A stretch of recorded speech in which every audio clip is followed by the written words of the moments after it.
चलो तो आज हमारा नया टॉपिक स्टार्ट हो रहा है जिसका नाम क्या है? Ratio and proportions. हिंदी में बोलते हैं अनुपात और समानुपात।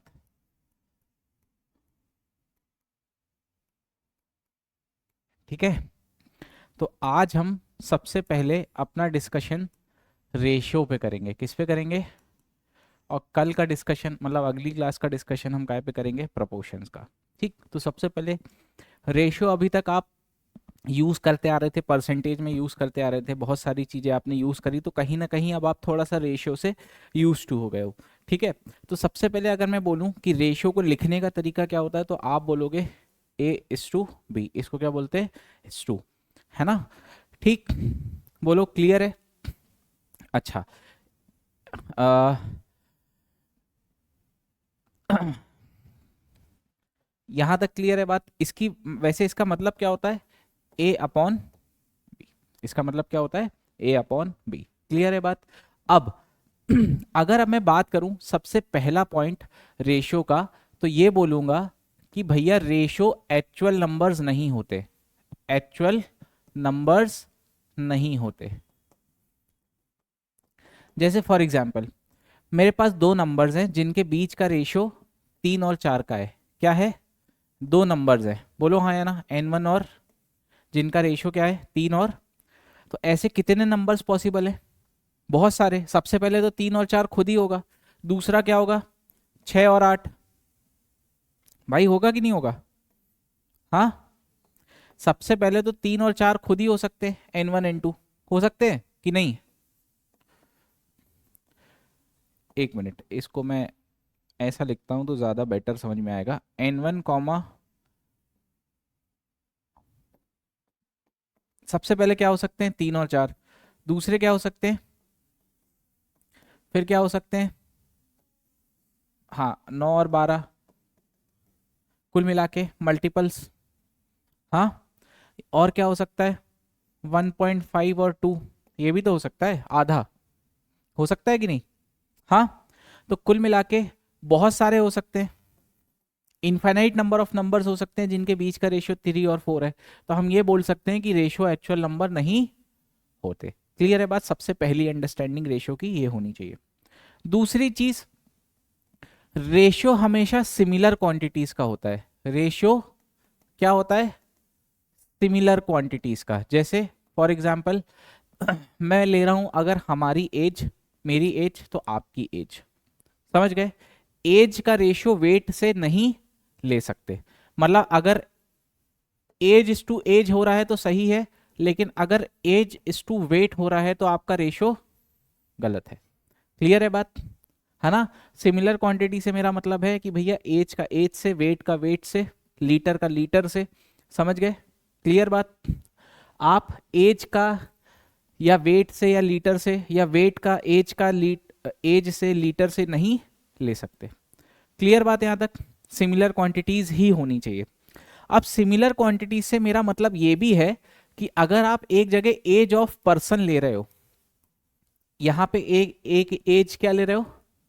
पर्सन ले रहे हो, और यहां पे ले रहे हो एवरेज एज ऑफ ग्रुप, तो भी ये रेशियो जायज है। क्योंकि आप अल्टीमेटली जो कैरेक्टरिस्टिक है वो क्या ले रहे हो? एज। समझ गए? ऐसा नहीं कि अगर मेरी एज है तो पर्टिकुलर तुम्हारी ही एज होगी। मतलब पर्सन की एज होगी। यहां पे मैं एवरेज ले सकता हूं, सम ऑफ ग्रुप ऑफ एज ले सकता हूं, डिफ। समझ गए? क्लियर है बात? कुछ भी ले सकता हूं। समझ गए? लेकिन कैरेक्टरिस्टिक मेन क्या होनी चाहिए? एज। क्लियर है यहां तक?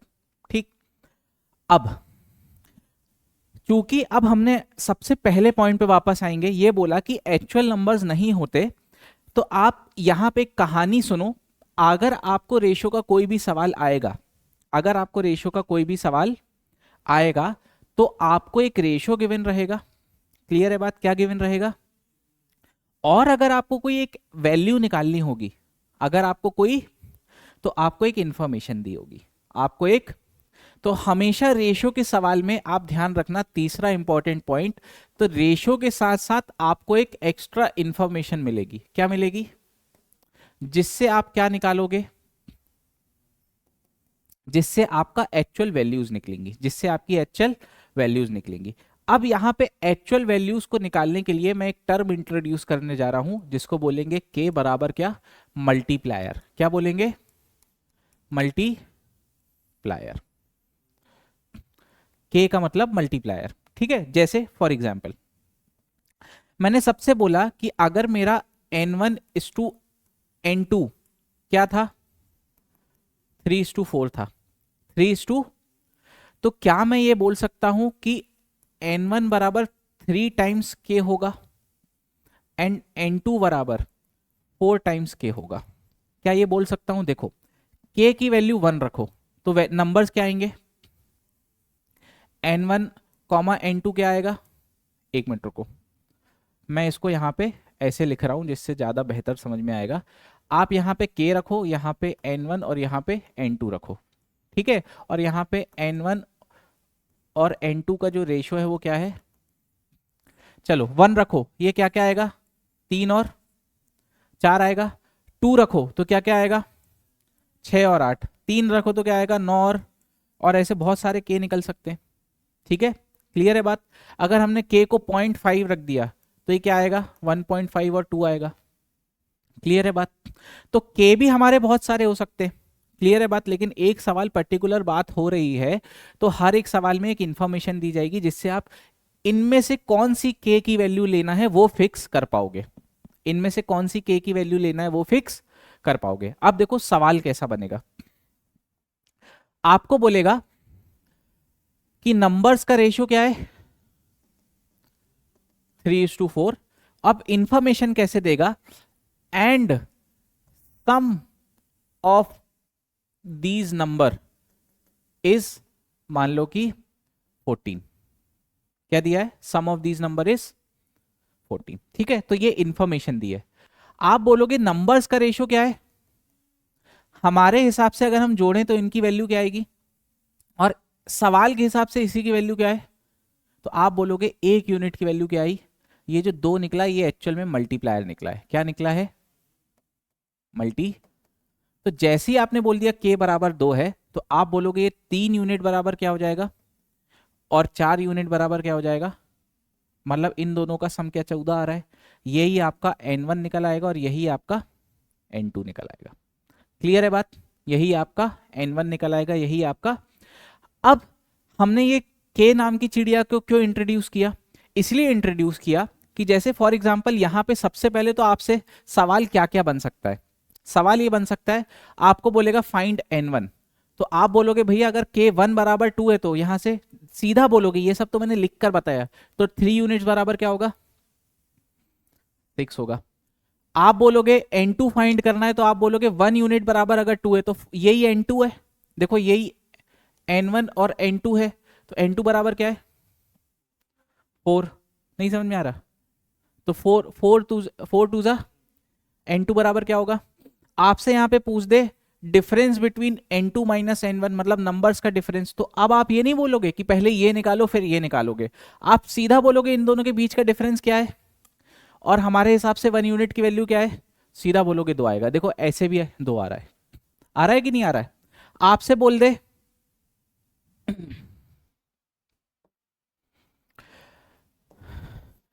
प्रोडक्ट ऑफ दीज नंबर्स, क्या? प्रोडक्ट ऑफ, आप सीधा बोलोगे आपके हिसाब से क्या आ रहा है? 12। क्या आ रहा है? क्या आ रहा है? 12। लेकिन एक यूनिट की वैल्यू कितनी है? और यहां आप गलती कर दोगे, और जैसे ही आपने यहां 2 लिखा आप गलती कर दोगे। आप एक चीज मिस कर गए। जब तक आप यहां पे प्लस माइनस, इसको बोलते हैं लीनियर ऑपरेशन। क्या बोलते हैं? लीनियर ऑपरेशन, मतलब प्लस माइनस यही सब कर रहे थे, जब तक आप कर सकते हो कोई दिक्कत नहीं है। यहां आपने क्या कर दिया? आपस में मल्टीप्लाई किया है। क्या किया है? मल्टीप्लाई का मतलब ये हुआ, यहां n1 की वैल्यू क्या रखी थी आपने? इसकी वैल्यू क्या रखी थी? देखो यहां पे जब मल्टीप्लाई हो रहा था तो k नहीं बन रहा था, k स्क्वायर बन रहा था। क्या बन रहा था? तो यहां 12 को एक्चुअल में मल्टीप्लाई करना पड़ेगा के स्क्वायर मतलब 2 स्क्वायर से, समझ गए, मतलब 4 से। तो कितना आएगा ये 48, कितना आएगा, वैसे भी देखो इन दोनों को मल्टीप्लाई करके 48 आ रहा है, आ रहा है। अगर आप 2 से मल्टीप्लाई करते तो क्या आता 24, जो कि आपका आंसर गलत होता। समझ गए, क्लियर बात, बोलो हाँ या ना। हाँ, तो सिनेरियो टू सिनेरियो के आपका अलग अलग आएगा, समझ गए। जैसे अभी एक और एग्जांपल पे पढ़ेंगे तब मैं आपको ज़्यादा बेहतर तरीके से और बताऊंगा। ये जो शब्द बोला मैंने अभी कि सिनेरियो टू सिनेरियो, अगर आपको जैसी जैसी इंफॉर्मेशन मिलेगी वैसे वैसे के अलग आएगा। क्लियर है बात। हाँ, जब तक लीनियर ऑपरेशन हो रहे हैं, मतलब जैसे प्लस माइनस सीधा नंबर दे दिया उठा के, तो के तो आएगा ही। लेकिन मान लो इस इंफॉर्मेशन की जगह आपको सम ना देके क्या दे दिया जाता, प्रोडक्ट ऑफ दीज नंबर्स, क्या दे दिया जाता, तो फिर आपकी के स्क्वायर की वैल्यू निकलती, क्या निकलती। या अच्छा बताओ, अगर प्रोडक्ट है के स्क्वायर निकालना है तो और क्या बोल सकते हैं, इंडिविजुअल नंबर्स के स्क्वायर का सम भी दे सकता है सवाल में कि नहीं दे सकता है ना, तो भी क्या निकलेगा, के स्क्वायर निकलेगा, है ना। क्लियर है बात। अभी देखो और चीजों पे आएंगे तब धीरे धीरे समझते हैं, ठीक। चलो, यहां तक बात क्लियर, किसी को कोई समस्या, ठीक। अगला पॉइंट, तो हमने ये सीखा कि भैया हर रेशो, अगर एक्चुअल जो रेशो गिवन है वही एक्चुअल नंबर्स नहीं होते तो कुछ ना कुछ हमें मल्टीप्लायर चाहिए पड़ेगा एक्चुअल नंबर्स निकालने के लिए। वो मल्टीप्लायर कैसे निकलेगा, एक एक्स्ट्रा इंफॉर्मेशन से, एक एक्स्ट्रा इंफॉर्मेशन से। अब देखो वो इंफॉर्मेशन, अभी तो हमने ये देखा कि ये क्या क्या मल्टीप्लायर कैसे कैसे करना है। अब ये देखेंगे कि वो एक्स्ट्रा इंफॉर्मेशन किस किस टाइप की हो सकती है। जैसे मैंने बोला कि भैया आपके पास एक क्यूबॉइड है, क्यूबॉइड मतलब घनाव, है ना, जिसकी मान लो हाइट का रेशो आपका मान लो कि 1 2 3 4 है, मतलब 1 2 3 है, क्या है 1 2 3 है। अब देखो सबसे पहली इंफॉर्मेशन आपको ये बोलेगी फाइंड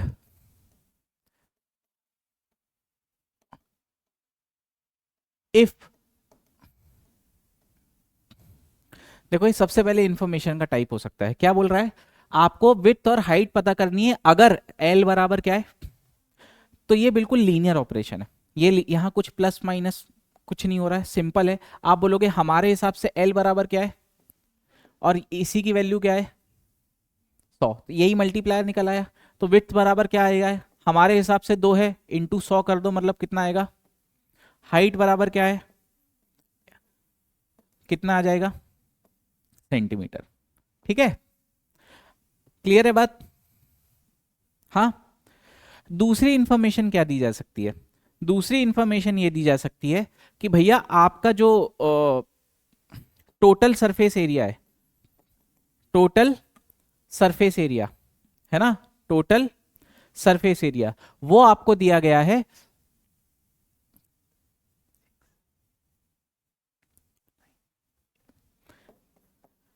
1100 सेंटीमीटर स्क्वायर, क्या दिया है 1100 सेंटीमीटर स्क्वायर। तो आप बोलोगे भैया क्यूबॉइड का सरफेस एरिया क्या होता है, 2 times L B plus B H plus H L होता है, होता है कि नहीं। तो आप बोलोगे हमारे हिसाब से एल इंटू बी क्या है 2 है कि नहीं है, बी इंटू एच क्या है 6 है, एच इंटू एल क्या है, इसका 2 टाइम्स बराबर क्या होगा 1100, होगा कि नहीं होगा। आप बोलोगे ये कितना आया, हाँ 11 आया, कितना आया 11 का 2 टाइम्स मतलब कितना होगा। आप बोलोगे 22 यूनिट की वैल्यू क्या है, तो आप यहां सीधा किससे काटोगे, 11 से काटोगे 2 बार और 11 से काटोगे 100 बार, है ना। 11 से क्या काटोगे, एक काम करो इसको,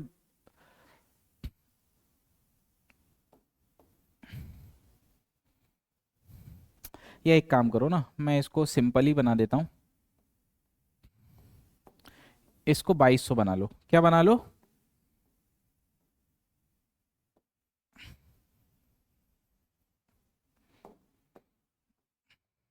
तो आप बोलोगे ये टोटल 22 यूनिट की वैल्यू क्या है, तो एक यूनिट की वैल्यू क्या आई, एक यूनिट की वैल्यू आई 100, फिर से बताओ, एक यूनिट की वैल्यू 100 आई नहीं, किसकी वैल्यू आई?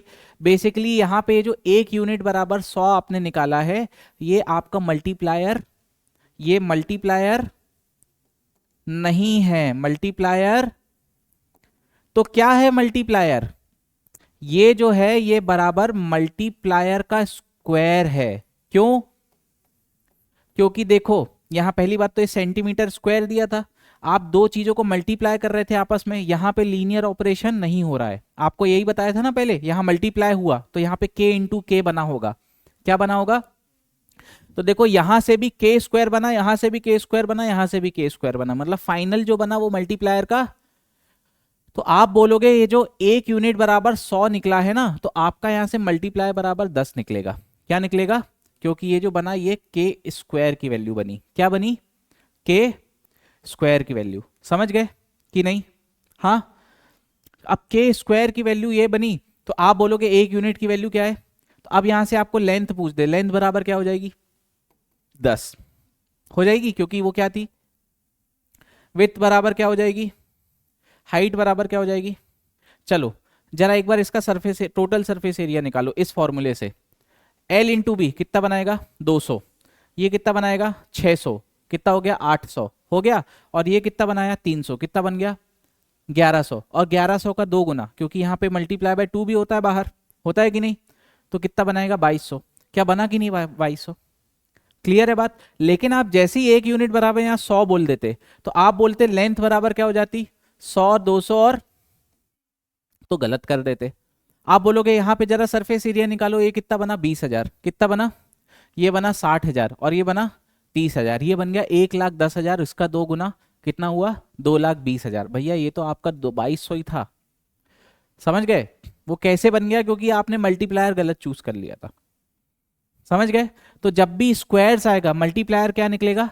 स्क्वायर निकलेगा। समझ गए? क्या निकलेगा? स्क्वायर निकलेगा। क्लियर है बात? चलो अब यहां समझ में आ गया। तो मैं तीसरा सवाल बता रहा हूं, और तीसरा सवाल लिखते ही से आपके मन में ये आना चाहिए कि यहां से जो भी वैल्यू निकलेगी वो क्या निकलेगी? मल्टीप्लायर का स्क्वायर निकलेगी, क्यूब निकलेगी, पावर 4 निकलेगी, पावर 5 निकलेगी, कि सिंपल मल्टीप्लायर निकलेगा। समझ गए? मैं बोल रहा हूं कि इसकी volume, third information, volume of cuboid आपको दी है।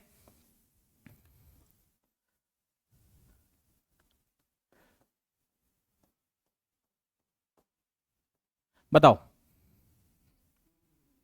क्या निकलेगा? आप बोलोगे भैया हाँ आपका, ठीक है ये है, तो आप बोलोगे हमारे हिसाब से क्या है? Multi L B H volume क्या होती है? एल इंटू बी इंटू, इसकी वैल्यू क्या है? ठीक। आप 6 से काटो, 6 तिया 18। 1 मिनट, ये 1296 करो। क्या करो? तो आप बोलोगे 6 दूनी 12, 6 एकम 6, यहाँ 36, 6। ये जो 1 यूनिट की वैल्यू 216,000 निकली है ना, ये किसकी निकली है? के क्यूब निकला है। क्या निकला है? के। तो एक्चुअल में के बराबर क्या होगा? क्योंकि 216 का क्यूब क्या होता है, मतलब 6 का क्यूब क्या होता है? 216, और यहाँ पे 1000 है, उसका क्यूब रूट 10। समझ गए? के बराबर क्या निकला? अब यहां से आप एल बी एच निकाल पाओगे। एल बराबर क्या निकलेगा? 60। बी बराबर क्या निकलेगा? 120। और हाइट बराबर क्या निकलेगा? हाँ क्या? सेंटीमीटर, मीटर, क्या? सेंटीमीटर। शाबाश। क्लियर है बात? ये अंडरस्टैंडिंग अगर मल्टीप्लायर की आपको हो रही है तो यहां से आप कुछ भी निकाल सकते हो। ठीक। अब चलो एक सवाल करते हैं जो आपको एग्जाम में आएगा, और आपको कैसे कैसे करना है हम वो अप्रोच देखेंगे। आपको बोलेगा 3 लोग हैं, रवि, सुरेश और रमेश। क्या है? 3 लोग हैं। क्लियर बात? कितने लोग हैं? 3 लोग, रवि, सुरेश और रमेश। इनकी जो एज का रेशो है वो 2:5:4 है। क्या है? 2:5:4 है। ठीक है। आपको यहां बोल दिया गया है कि यदि difference of sum of Ramesh and Suresh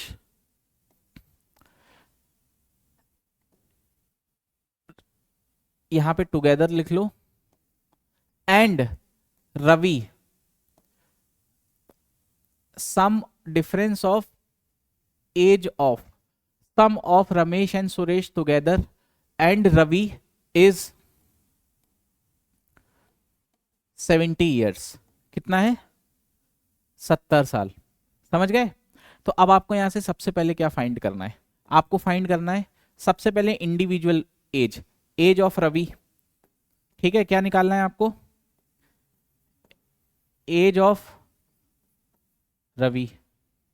आपको निकालना है एज ऑफ, और आपको क्या निकालना है? Age of Ramesh. ये निकालना है। ठीक है, तो आप बोलोगे आपको रेशो गिवन है, आपको इंफॉर्मेशन गिवन है। इंफॉर्मेशन क्या गिवन है कि जितना जोड़ रमेश और सुरेश का है आपके हिसाब से कितना है? 9। कितना है? इसका डिफरेंस किससे? रवि। रवि कितना है? इसकी वैल्यू आपको क्या दी है? 70। तो आप बोलोगे 7 यूनिट की वैल्यू कितनी है? तो 1 यूनिट की वैल्यू कितनी हो गई? यही आपका के निकल आया। क्या निकल आया? के। क्या निकल आया? अब बताओ, अगर 1 यूनिट, तो आप बोलोगे रवि कितने का है, सुरेश कितने का है, और रमेश कितने का है? अब आपको बोल दिया जाए सेकंड सवाल, sum of ages of Ravi, Ravi plus Suresh. क्या दे दिया? Sum of ages of Ravi plus, तो आप बोलोगे इन दोनों का सम हमारे हिसाब से क्या है? 7। क्या है? तो 1 यूनिट बराबर, तो आप ऐसा नहीं करोगे कि पहले इंडिविजुअल एज निकाल के फिर जोड़ोगे, आप बोलोगे सीधा क्या आ रहा है? 7। 1 यूनिट बराबर क्या है? 10, तो 7 यूनिट बराबर, यहां पे आपको बोल दे एवरेज ऑफ ऑल 3। क्या बोल दे? एवरेज का मतलब क्या होता है? इन सबको जोड़ो divided by number of observation, है ना? इन सबको जोड़ो, कितना बन रहा है? 11। 11/3 है ना? 11 कितने लोग हैं? 3। तो आप बोलोगे कितना आएगा 11/3? आप बोलोगे 3.66। कितना आएगा? 3 तो आप बोलोगे हमारे हिसाब से 2 + 5 + 4/3 मतलब कितना आएगा? 3 इंटू क्या कर दोगे? तो आप बोलोगे एवरेज एज कितनी निकलेगी? Years, 36.66 years. क्लियर है बात? जैसा बोला गया है वैसा कर दो, जैसा बोला गया है वैसा। आपको चौथा बोलेगा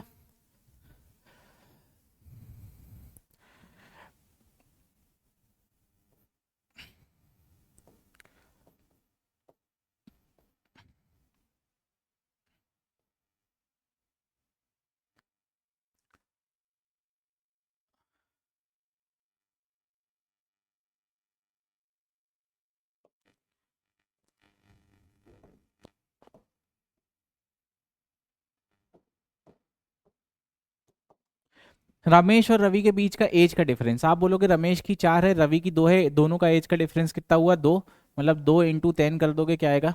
20 साल। क्लियर है बात? हाँ बोलो। ठीक, क्लियर? हाँ। अब देखो इसी सवाल को मैं एक अलग तरीके से बताऊंगा, लेकिन एक छोटा सा कंसेप्ट और अलग लगेगा। अब मैं आपको क्या बोलने वाला हूं, यहाँ पे रवि सुरेश रमेश तो दिया है, अब मैं आपको बोलूंगा एक आपका क्या है? रेक्टेंगल है। क्या है? क्या है? आप बोलोगे उसका लेंथ और विड्थ का जो रेशियो है, क्या? लेंथ और विड्थ का जो रेशियो है वो है 1:2। क्या है? 1:2 है। ठीक, क्लियर? और आपको यहां पे बोल दिया गया कि जो एरिया है, क्या है? एरिया। समझ गए? आपको एरिया ऑफ रेक्टेंगल दे दिया गया है, मान लो कि 2700 सेंटीमीटर स्क्वायर। क्या दे दिया गया है? 2700 सेंटीमीटर स्क्वायर। क्लियर है बात? तो आपने बोला कि भैया हमारे हिसाब से मल्टीप्लाई करने पे एरिया क्या आ रहा है? एरिया क्या होता है? L/B, रेक्टेंगल का क्या होता है? लेंथ इंटू विड्थ, तो क्या आएगा? 3। इस 3 की यूनिट क्या है? 2700। तो आप बोलोगे 1 यूनिट की वैल्यू कितनी आई? अच्छा सॉरी, हाँ हाँ ठीक है, फिर मैं ये डेटा गलत ले लिया हूँ। ठीक है, वेरी गुड।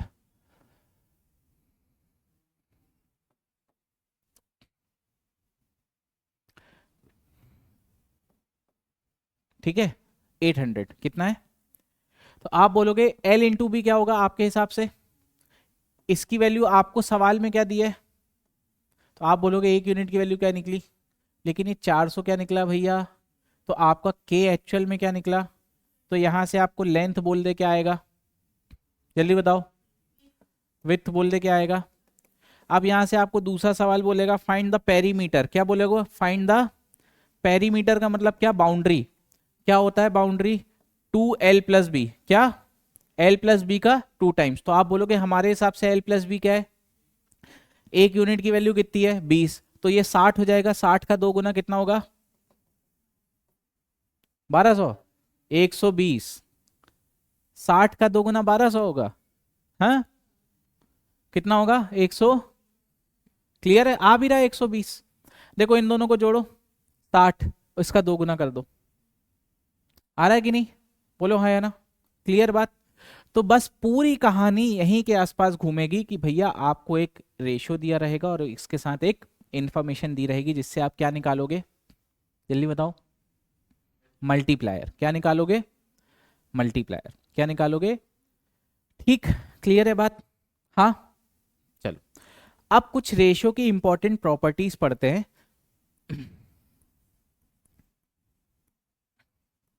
ये सब नोट्स आपके कल बन जाने चाहिए, है ना, कल तक, अगली क्लास तक। क्लियर है बात?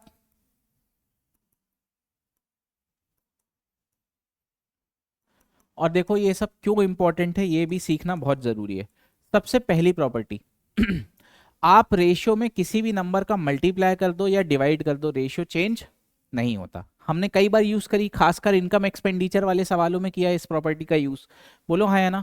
कि अगर मैं A/B बराबर लिख रहा हूं तो यही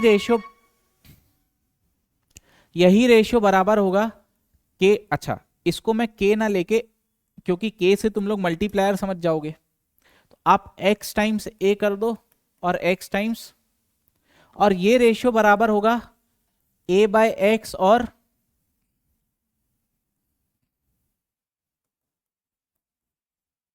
क्लियर है बात?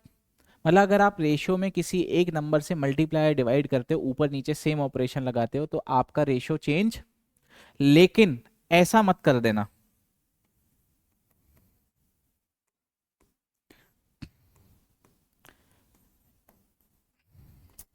अच्छा मैं अब A/B को ऐसे लिख दूं रेशियो को, ये तो आपने बोल दिया कि ये x times A/x times B है और यहाँ पे A/x/B/x है। बोलो हाँ है ना। लेकिन इसका मतलब ये नहीं होगा।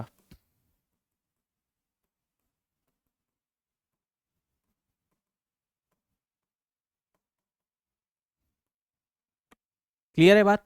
सिर्फ मल्टीप्लाई और डिवाइड। अच्छा, अगर ऐसा हो रहा है कि आपका A/B, देखो इधर, बराबर A+x/B+x हो रहा है। बोलो हाँ या ना। ठीक है, क्या हो रहा है? एक मिनट रुको।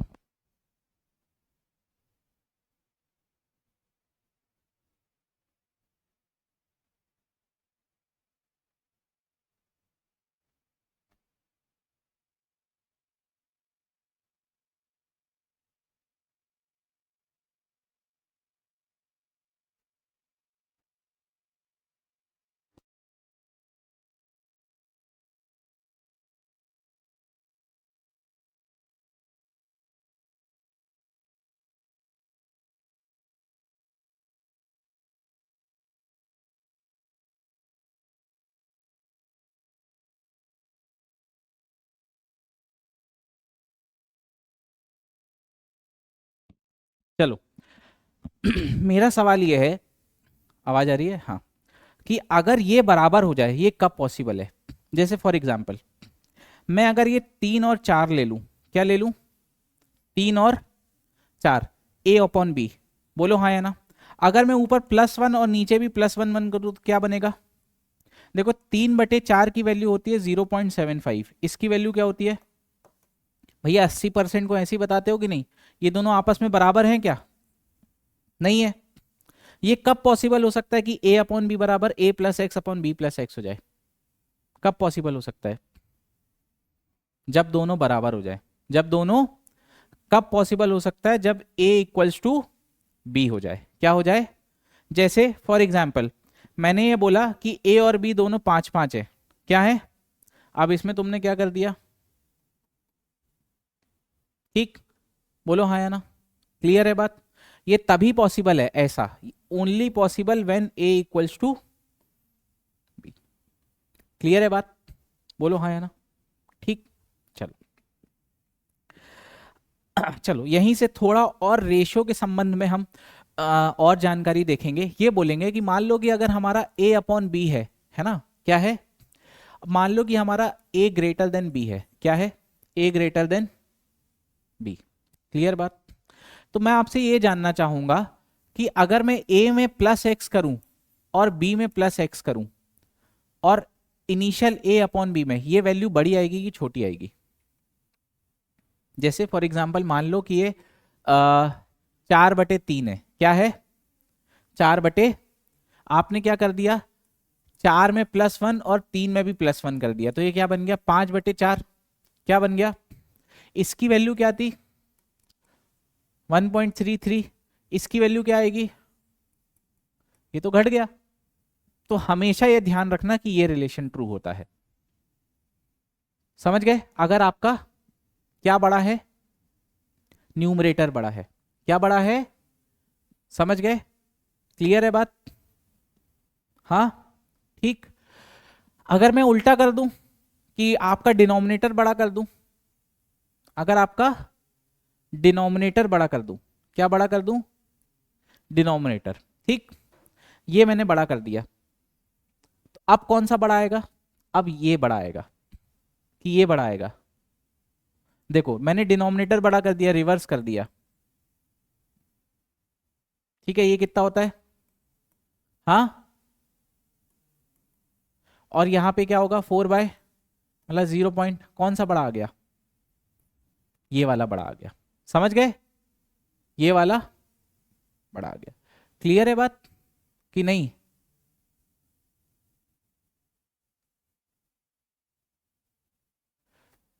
ठीक है, क्लियर। चलो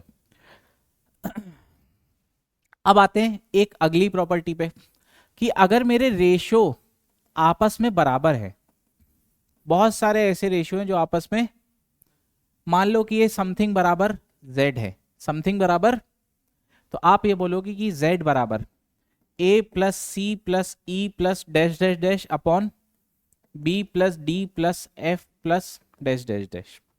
समझ गए? क्लियर बात? अगर ये है तो ये ट्रू होगा। ठीक, क्लियर है बात? हाँ, यही सिर्फ ट्रू नहीं होगा, ये भी ट्रू होगा।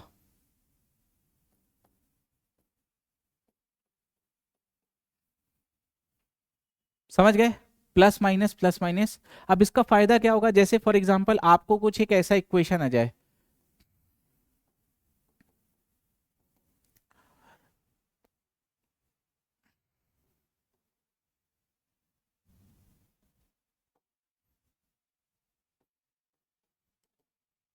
ठीक है, और इसकी वैल्यू आपको समथिंग क्या दे दी है? z दे दी है। क्या दे दिया? तो आप बोलोगे भैया अगर ये बराबर है तो z बराबर इन दोनों का सम, तो आप बोलोगे x से x कैंसिल हो जाएगा, 7 + 9 कितना बनेगा? 16 बनेगा। बोलो हाँ या ना। हाँ,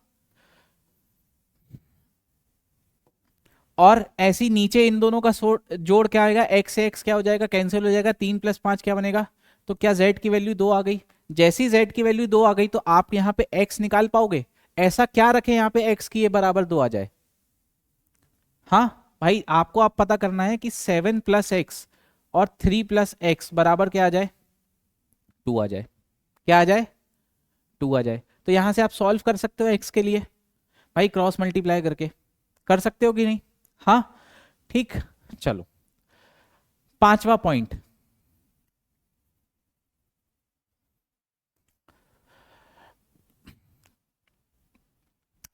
अगर मान लो कि आपको a अपॉन बी बराबर c अपॉन डी दिया है। क्या दिया है? a अपॉन बी बराबर, तो एक प्रॉपर्टी जिसको बोलते हैं कॉम्पोनेंडो, क्या बोलते हैं? कॉम्पोनेंडो ये बोलता है कि a plus B upon B, a plus B upon बराबर क्या होगा? c प्लस डी अपॉन, यहां देखो क्या हो रहा था, यहां ऊपर न्यूमरेटर न्यूमरेटर सारे जुड़ रहे थे या घट रहे थे, यहां क्या हो रहा है? सेम रेशियो का प्लस या माइनस हो रहा है, न्यूमरेटर और डिनोमिनेटर। समझ गए? और डिविडेंडो क्या कहेगा? डिविडेंडो कहेगा कि a minus b upon B बराबर क्या होगा? c minus d upon d. Clear है बात? या फिर ऐसा भी, ऐसा जरूरी नहीं कि ऐसा ही हो। समझ गए बराबर क्या? यहां पे भी सेम है, ऐसा जरूरी नहीं, ये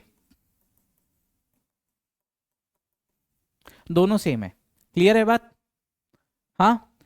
अब एक प्रॉपर्टी होती है कि जब हम कॉम्पोनेंडो और डिविडेंडो एक साथ लगा दे, कॉम्पोनेंडो और डिविडेंडो, तो अब हम बोलेंगे कि यदि आपका a अपॉन बी बराबर क्या है, तो कॉम्पोनेंडो और डिविडेंडो सेम लगाने पे आप ये बोलोगे कि a plus B upon a minus b बराबर क्या होगा? c प्लस डी अपॉन, ये हो जाएगा देन। ठीक, अब इसका फायदा क्या होगा? जैसे फॉर एग्जांपल आपको कुछ एक ऐसा इक्वेशन दिया है, जैसे अभी आपको यही सवाल दिया था, क्या दिया था आपको? 7 plus X upon 3 plus x बराबर क्या निकालना है? क्या ये 2 अपॉन 1 है कि नहीं है? तो आप इन दोनों में कॉम्पोनेंडो डिविडेंडो लगाओ दोनों साइड, तो आप क्या बोलोगे? इन दोनों का जोड़ एक बार ले लो, तो आप बोलोगे 10 प्लस 2x, क्या बोलोगे? और एक बार इन दोनों का माइनस, एक बार इन दोनों का माइनस, तो कितना आएगा? 7 माइनस 3 कितना बनेगा? एक्स से एक्स तो कैंसिल हो जाएगा, ऊपर क्या आएगा? इन दोनों का जोड़ क्या आएगा? 3, बोलो हाँ या ना? और इन दोनों का,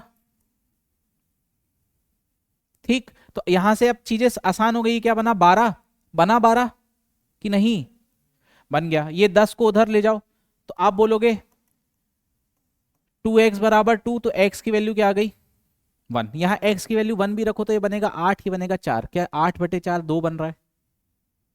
बोलो है ना? नहीं तो हम क्या करते, नहीं जानते तो ऐसे ऐसा क्रॉस मल्टीप्लाई करते, फिर x के टर्म्स को। ये बहुत ज्यादा फायदेमंद हो जाती है जब ऐसी कोई इक्वेशन होती है। एक मिनट, कुछ स्लाइड्स और ऐड कर लूं।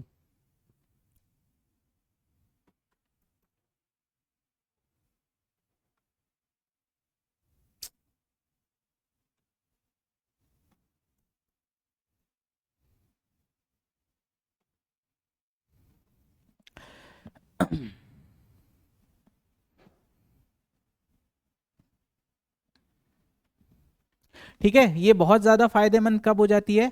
जब आपकी कुछ ऐसी दी है, यदि आपको जैसे मान लो कि a प्लस 3 और a माइनस 3 बराबर आपको कुछ दिया है 1/2, क्या दिया है? या 2/1 क्या दिया है? या ऐसा कुछ दिया है 4/1। समझ गए क्या दिया है? तो यहाँ पे कॉम्पोनेंडो डिविडेंडो आपका डायरेक्टली ये निकाल सकता है। एक बार बोलोगे इन दोनों को जोड़ो, तो आप बोलोगे -3 से +3 कैंसिल हो गया, क्या बना? सिर्फ 2a, क्या बना? और एक बार इन दोनों को माइनस करो, तो a से a कैंसिल हो जाएगा, ये माइनस क्या बनेगा? +3, तो +3 क्या बनेगा? इन दोनों को जोड़ो, क्या बना? और 4 - 1 करो, तो ये कट गया 2 बार, 2 से 2 कट गया, a की डायरेक्ट वैल्यू क्या आ गई? 5। नहीं जानते तो क्या करते? क्रॉस मल्टीप्लाई करते। क्लियर बात?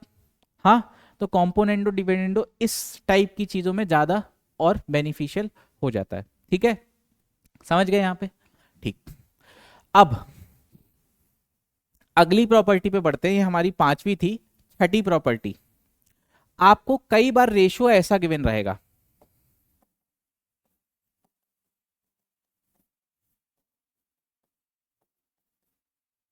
ठीक है, और आपसे बोल देगा कि आप क्या निकालो?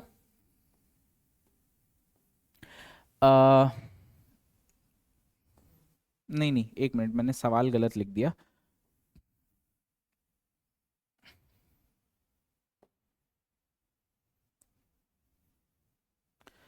आपको कुछ ऐसा सवाल दिया रहेगा, क्या दिया रहेगा,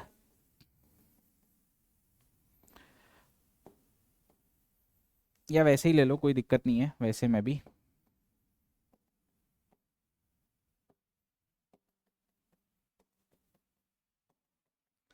अगर आपको इसको रिड्यूस करना है काय में, एक्चुअल इंटीजर्स में, ठीक है, तो आप कैसे कर सकते हो, तो आप बोलोगे भैया इस प्रॉपर्टी में और जो हमने सबसे पहली प्रॉपर्टी पढ़ी उसमें कोई अंतर, अभी मैंने पहली प्रॉपर्टी क्या सिखाई थी कि रेशियो में कुछ भी मल्टीप्लाई करो रेशियो चेंज, तो भैया ये जहां पे भी फ्रैक्शंस आते हैं हम वहां पे थोड़ा सा घबरा जाते हैं, थोड़ा सा अनकंफर्टेबल हो जाते हैं। अगर मुझे इसको इंटीजर्स में लिखना होगा तो मैं एक ऐसा नंबर चूज करूंगा जो 2 3 और 4 का क्या हो, मल्टीपल हो, 2 3 4 का क्या हो, मल्टीपल हो। क्लियर है बात?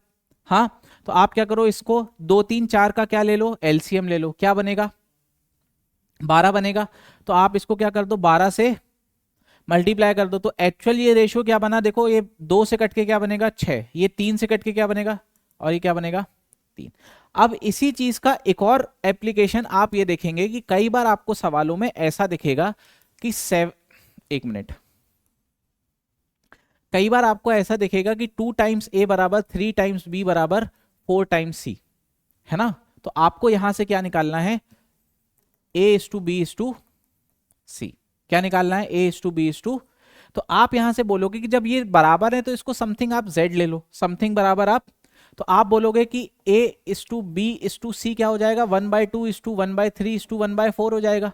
बोलो हाँ या ना भैया, ये क्या बनेगा z/2, या एक काम करो, एक मिनट रुको, क्या आप ये बोल सकते हो कि अगर ये समथिंग बराबर z है तो आप ये बोल सकते हो z बराबर a बराबर z/2 होगा, b बराबर क्या होगा z/ और c बराबर क्या होगा z/4 होगा। अब यहां से अगर आपको ये लिखना है, क्या लिखना है, z/2 is to z/3 is to z/, तो ये z z z सब कैंसिल हो जाएगा, अल्टीमेटली क्या बनेगा, और यहां से यहां तक का सफर आप ऑलरेडी तय कर चुके हो, क्या करोगे अब यहां से इसको मल्टीप्लाई बाय, ठीक 12, समझ गए, क्लियर है बात। अब यहां से इस चीज को और शॉर्ट बनाया जा सकता है, कैसे, देखो हमने जब ये बोला कि ये a बराबर z/2 है, मतलब हम क्या कर रहे हैं, डिवाइड बाय नंबर को क्या कर रहे हैं, 2 से कर रहे हैं। भाई यहां पे किसी से भी अगर मल्टीप्लाई करूंगा मैं, तो यहां पे वो नंबर डिवाइड बाय 2 होगा कि नहीं होगा, होगा कि नहीं, तो जो a के साथ लिखा है उसको छुपा लो, देखो अल्टीमेटली 2 3 4 का ही एलसीएम मल्टीप्लाई होगा, होगा क्या, बोलो हाँ या ना। तो आपने क्या बोला, ये ऑलरेडी अगर यहाँ पे 2 है तो इस 2 को क्या लिख लो, छुपा लो, क्या कर लो, क्योंकि आपको फाइनली डिवाइड तो करना ही था, तो इससे अच्छा है कि उसको छोड़ ही दो, देखो ही मत उसकी तरफ। तो बचे क्या 3 और, तो इसको आप डायरेक्टली लिखने का तरीका ये हो गया कि भैया अगर आपने 2 को छुपा लिया तो बचा क्या 3 और 4, 3 और 4 क्या बनेगा 12, क्या बनेगा। अब b लिखना है, फिर से डिवाइड बाय 3 होगा तो इसको पहले ही छुपा लो, तो बचा क्या 2 और 4, 2 4 क्या बनेगा 8, मल्टीप्लाई करना है ना। अब ऐसी c में क्या होगा डिवाइड बाय, तो इसको छुपा लो, तो क्या बना, देखो ये सब किससे कट रहा है, 2 से कट रहा है, 2 से काटोगे तो क्या बनेगा 6 4 और, क्या यही बना था क्या 6 4 और 3, बोलो हाँ या ना, बना था। तो ये आज के बाद कभी भी ऐसा आ जाए, देखो 5a बराबर 4b बराबर 7c, तो अगर आपको a to b to c लिखना है तो आप क्या करोगे 5 को छुपा लो, क्या बचा 28, a कितना बनेगा 28, b लिखना है तो b को छुपा लो, क्या बना 7 5 जा, और c लिखना है तो c को छुपा लो, क्या बना, यही फाइनल रेशियो है। ये और कटेगा क्या, नहीं कटेगा, क्लियर है बात, हाँ समझ गए, इसकी प्रोसेस क्या थी, ये थी, ये समझ में आया, क्योंकि भैया इसको हम 1/1/1 में लिखते हैं, फिर एक ऐसे नंबर से मल्टीप्लाई करते हैं जो 2 3 और 4 से कट जाता है। अच्छा नंबर्स यही सारे होते हैं, 2 3 4 5 4 7 यही होंगे ना, इन्हीं का एलसीएम होगा, तो भैया वो एलसीएम में वो नंबर तो ऑलरेडी प्रेजेंट होगा, तो उसको पहले से ही छुपा लो, तो जो बच गया वही होगा। क्लियर है बात, हाँ यहां तक ठीक है, ये हो गई 7वीं प्रॉपर्टी। 8वीं प्रॉपर्टी, अब रेशियो कॉम्बिनेशन आपको सीखना पड़ेगा। रेशियो देखो कैसे करना है, आप बोलोगे मैम आ गई क्या, नहीं ना, आप बोलोगे कि अगर आपको a/b 1:2 दिया है और b/c आपको 3:4 दिया है, तो आपको ये बताना है a/b/c। देखो ये डायरेक्ट सवाल आते हैं, बिल्कुल एज इट इज, ठीक है, कि ए टू बी ये दिया है, बी टू सी ये दिया, तो बताओ ए बी सी क्या होगा। क्लियर है बात यहां तक? हाँ ठीक। तो आप बोलोगे कि भैया आपको ए बी सी लिखना है, तो सबसे पहले इसकी बेसिक क्या होती है वो समझो। आप बोलोगे यहां आपको बी कॉमन एलिमेंट दिख रहा है, दोनों में क्या दिख रहा है, एक जगह बी आपको 2 दिख रहा है, एक जगह बी आपको, पर बी तो एक ही है तो इसको सेम बनाना पड़ेगा। तो आप क्या करोगे, यहां 3 से गुणा करोगे यहां, तो आप बोलोगे 3:6 बनेगा, ये क्या बनेगा, और ये क्या बनेगा 6:2। अब देखो बी दोनों जगह सेम हो गया, बी दोनों जगह, तो आप डायरेक्टली आपको क्या दिख रहा है 3, 6 और 8 ये हो जाएगा। क्लियर है बात? ये इसका सही तरीका है, मतलब क्या है, इसका बेसिक है, क्या है। लेकिन अब हमको एग्जाम में इतना समय तो रहेगा नहीं, क्योंकि जब ये रेशियोज और बढ़ जाएंगे, C/D आ जाएगा, तो हम कहां तक सबको सेम बनाते फिरेंगे। तरीका तो यही है, लेकिन इसको सेम बनाने का तरीका ऐसा हो गया। अब मैं आपको यहाँ पे 2 मेथड बताऊंगा कि अगर आपको रेशियो को कंबाइन करना है तो कैसे करना है। आप बोलोगे सबसे पहले आपको क्या दिया A/B, तो आप यहाँ लिख दो 1:2, यही दिया है।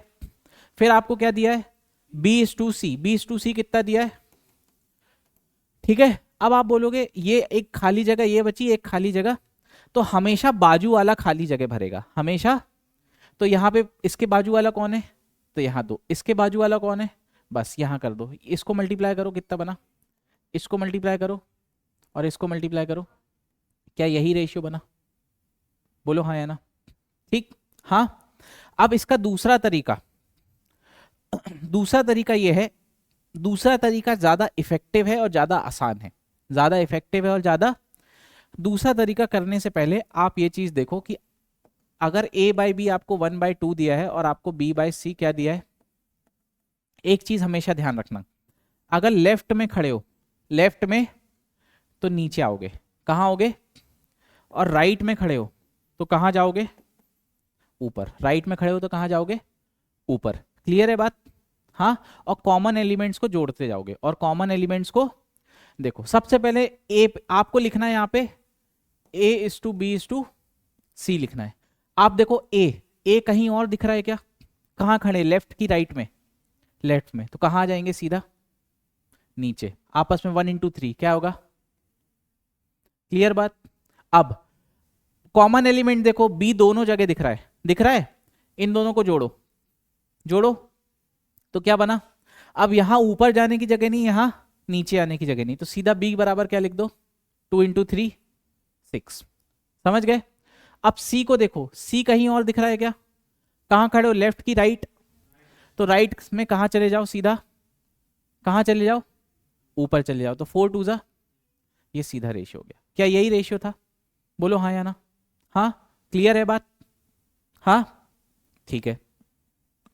अब इस मेथड का फायदा क्या होगा, देखो अगर आपको बहुत सारे रेशियोज आ जाए, जैसे फॉर एग्जांपल A/B बराबर 3:4 आ जाए, B/C बराबर 1:2 आ जाए, C/D बराबर क्या ले ले 3 और 5 ले ले, है ना, और D/E बराबर क्या लिख दे आपको 2 और 3।